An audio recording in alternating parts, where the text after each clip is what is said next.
Welcome to Sweatpants to Suits, the podcast where we dive into the journeys of career professionals, uncovering the secrets to transforming from sweatpants mode to suits success. Join us as we explore personal stories, insights, and strategies for cultivating a growth mindset and achieving your vision of success. I'm your host, Jerry. Are you ready to up your game? Let's dive in.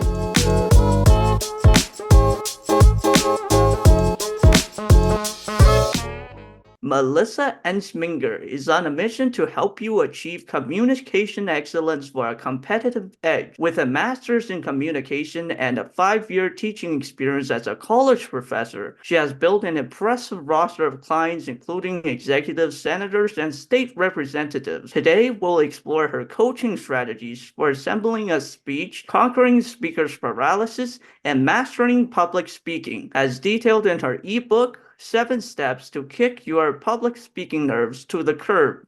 Melissa, it is an honor to talk with you today. Thank you so much for the opportunity. Let's start with, how did your journey start? Thank you so much for having me on your show. I really appreciate the opportunity. Well, I am a unique public speaking coach in that I didn't start out liking giving speeches. In fact, I didn't feel comfortable giving them as well. And when I was a freshman in high school, I decided that I wanted to be an attorney. And one of our family friends, who was an attorney, had said to me that if you want to be an attorney, you need to be really good at public speaking. And so he advised me to join this competitive speech and debate team. And the thought of giving a speech made me want to throw up, but I wanted to be an attorney. So I joined the program, and I will never forget my first speech. It was an impromptu speech, and I was supposed to prepare for 2 minutes and speak for 5. Instead, I prepared for about 7 minutes and spoke for 30 seconds. And I think there were more ums and ahs than actual words in the speech. But I can remember the butterflies were not flying in formation. My face was all red. My palms were sweaty. It was a miserable experience. But I wanted to be an attorney, and so I kept at it. I followed my coach's advice. I learned strategies for how to overcome these nerves. And I put in some time to practice. And I can still remember my mom yelling up the stairs, it's time for dinner. You need to stop practicing. And I just, Mom, 5 more minutes, please. But those same strategies, I went on to become an award-winning speaker, and I have coached speakers to become award-winning themselves as well. And they're the same techniques that I work with my clients on. They're simple yet effective. I think you did a tremendous job for your 30-second speech. My first speech, I stood there in fear because I had a speaker's paralysis. And how did your experience as a college professor influence your coaching methods? So I taught college classes for a number of years, and I talked about advanced techniques that could help transform good speakers into unforgettable ones. And it's not just about standing in front of a crowd, delivering a message. It's about engaging with that crowd, making an impact, and leaving a lasting impression. One of the most transformative techniques that I tell my clients about is storytelling. The power of a well-crafted story to convey a complex idea and stirs emotions is unparalleled. So what makes it so powerful? Well, we relate to each other through stories. Today, you're going to go home to your family or your significant other, and they'll ask, "How was your day?" And you'll tell them a story about your day. Psychologists tell us that audience remembers stories 22 times better than facts and figures alone. That's incredible, 22 times. When I first started teaching storytelling techniques to my clients, they would come back to me after their speeches and say, "Guess what? I gave my speech last week using the techniques that you taught, and my colleague stopped me in the hall and asked me a question about the story I told a week after I gave my speech." Incredible that he remembered. So here's one tip that I tell my clients to make their stories come alive for their audience. And this is a game changer. You might want to write this down. When you tell your story, you want to think about what you see externally, what you tell yourself internally, and what you feel internally. So, for example, I could say, I hiked up a mountain on a random Thursday. It's kind of boring. Or I could say, I could feel the hot sun on my face as I looked up at the mountain I was climbing. While everything around me was peaceful, on the inside, I felt anything but peaceful. I knew I was faced with a big career decision.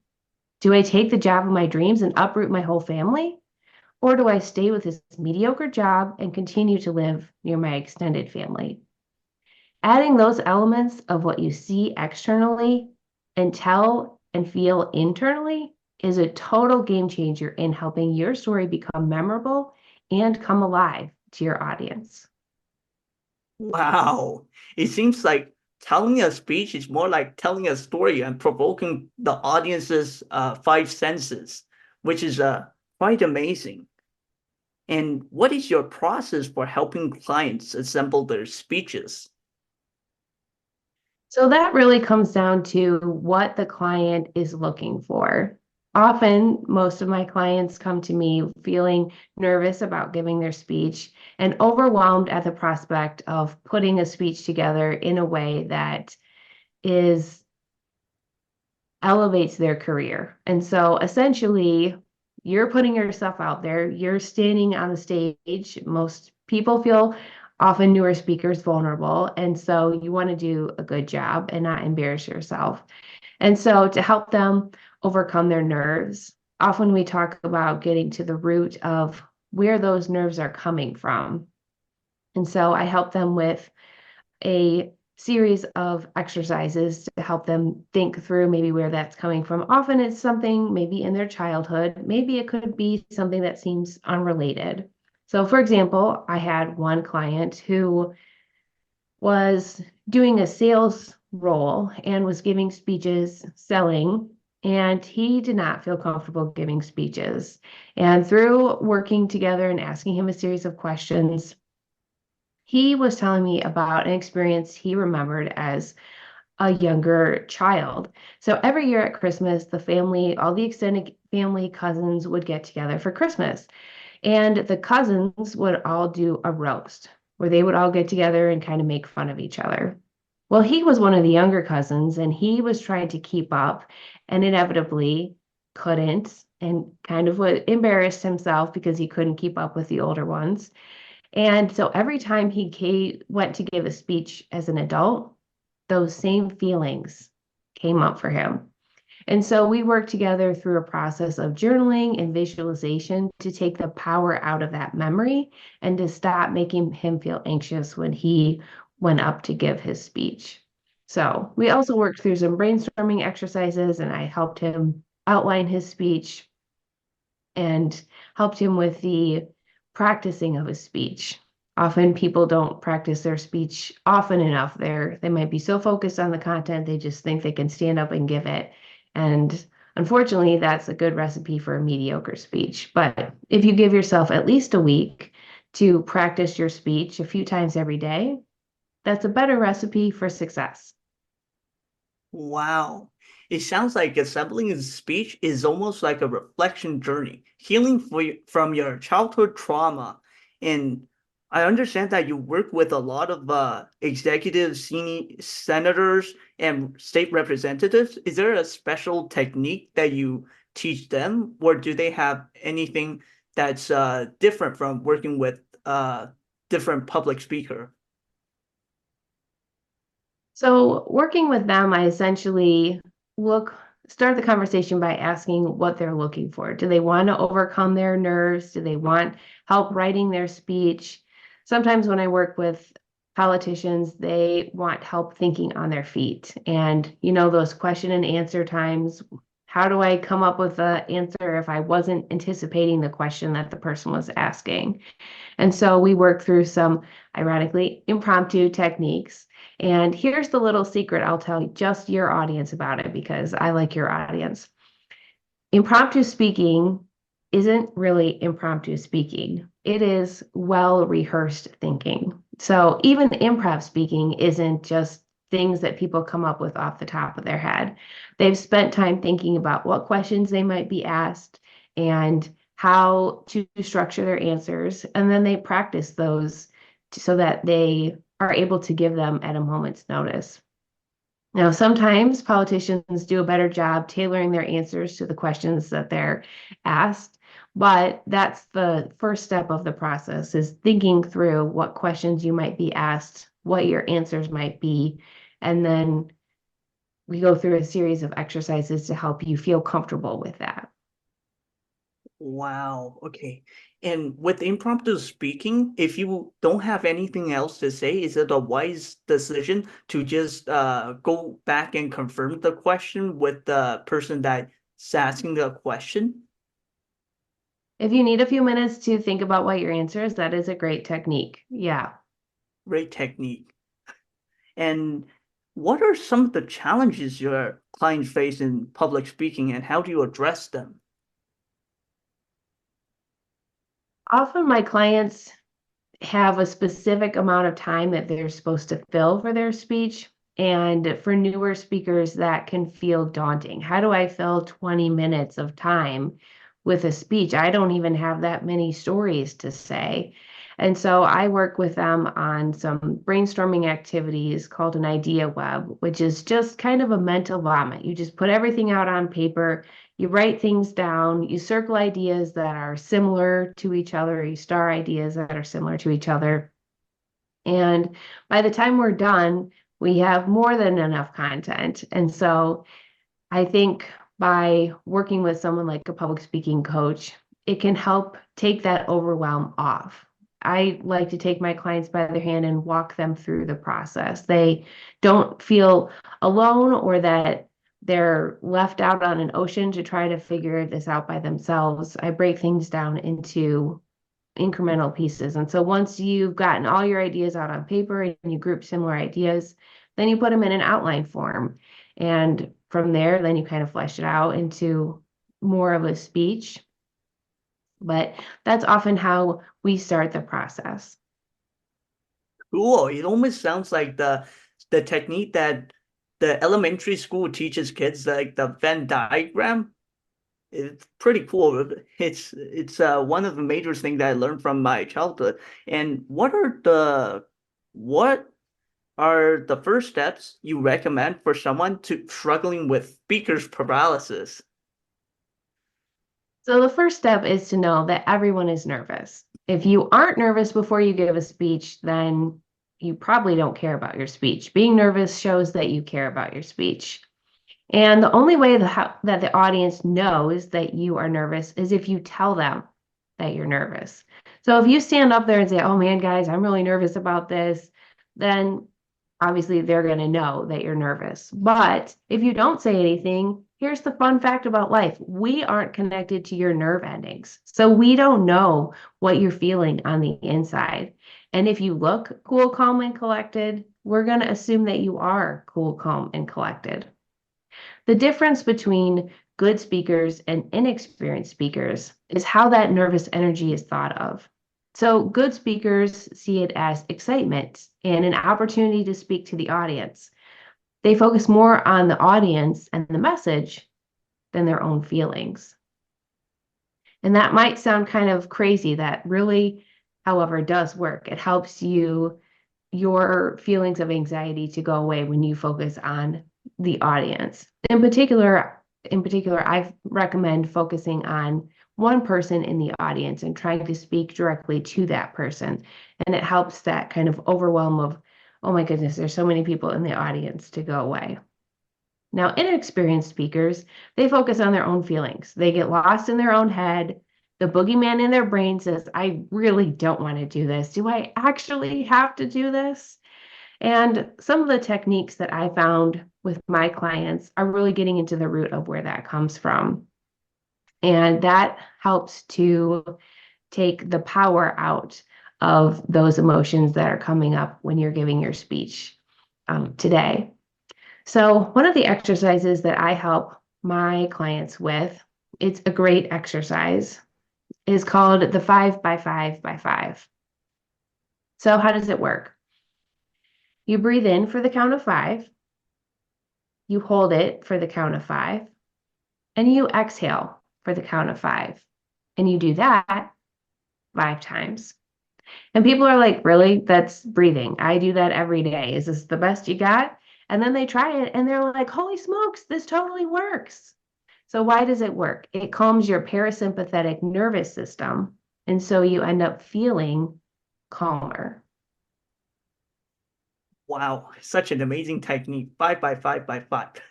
Sounds like a magic patient to me.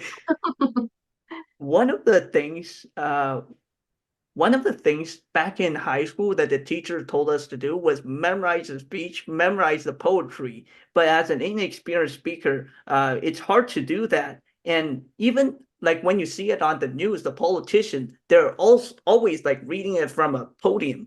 But what are the best ways to memorize a speech? So I recommend not memorizing a speech. I think that could be a good recipe for not giving the best speech. Sometimes I see people who want to memorize their speech and then they forget part of it and then they have the oh crap look on their face. And instead, the audience doesn't mind if you have to look down at your notes to remember where you were and look back at your audience. But I recommend a way to be more familiar with your audience. And so, what that looks like, what I teach my clients to do is to write their speech in an extended outline form. So you're not writing it out word for word, but you're writing it out in kind of a longer outline. And then to start practicing it, you want to take your first sentence and you want to underline the keywords in that sentence. And then you read that sentence about 6 times out loud. The key is to do it out loud, ideally standing up, because it gets your body in the same position that you're going to be giving your speech in. And then you repeat that process with the next sentence. And then you put the first and the second sentence together. And then you repeat it with the third sentence.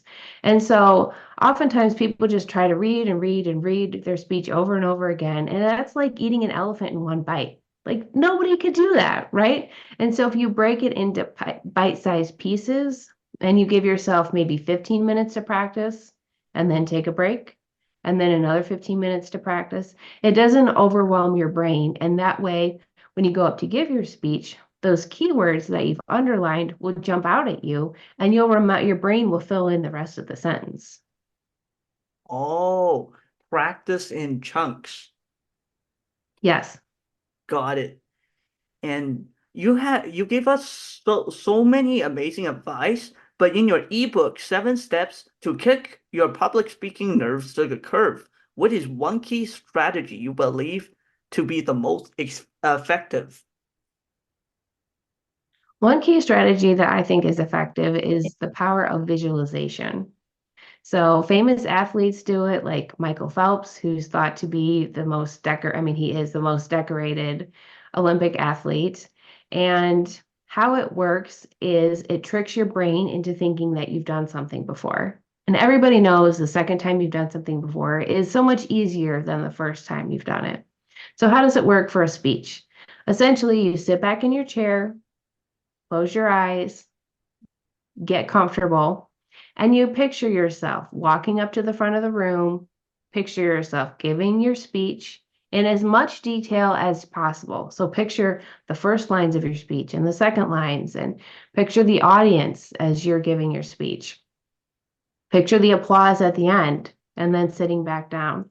And you can do this right before your speech. You can do this as many times as you want, but ultimately it helps to calm you down because it'll feel like you've given your speech before. And so that's why famous athletes do it as well. It feels like for Michael Phelps, he's done these flip turns. And so when he goes to do them, he's lickety split fast because he has tricked his brain into thinking that he's already done it. The power of seeing. Amazing. Yes. I like hearing about stories, and you have amazing stories to tell. Could you give us an example of a transformation you've seen in a client after working with you? So I worked with recently a vice president of a pharmaceutical company, and she needed to give a motivational speech to her team of about 400.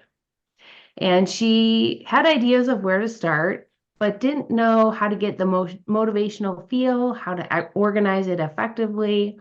And so, using the brainstorming method that I talked about earlier with the idea web, we got her ideas out and we worked together so that she was able to effectively organize those ideas and then deliver them effectively. And we went from an idea of a speech to a fully polished speech by the end.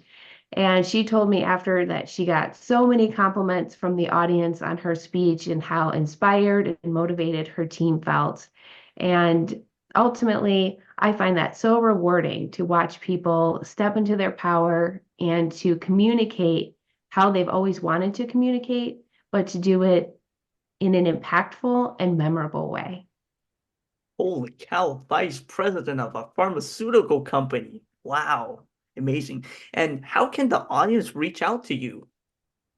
Yes, I am on LinkedIn. If you look up Melissa Entzminger, I post content daily about public speaking and how to overcome your nerves.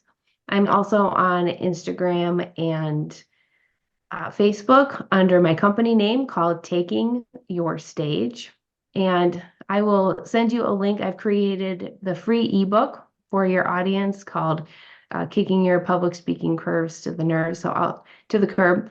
I'll send you a link to that as well. And I have also created a digital course if anybody would like to take it. The goal is to begin with an idea for a speech, and by the end of the digital course, you will have a fully written, polished, and rehearsed speech.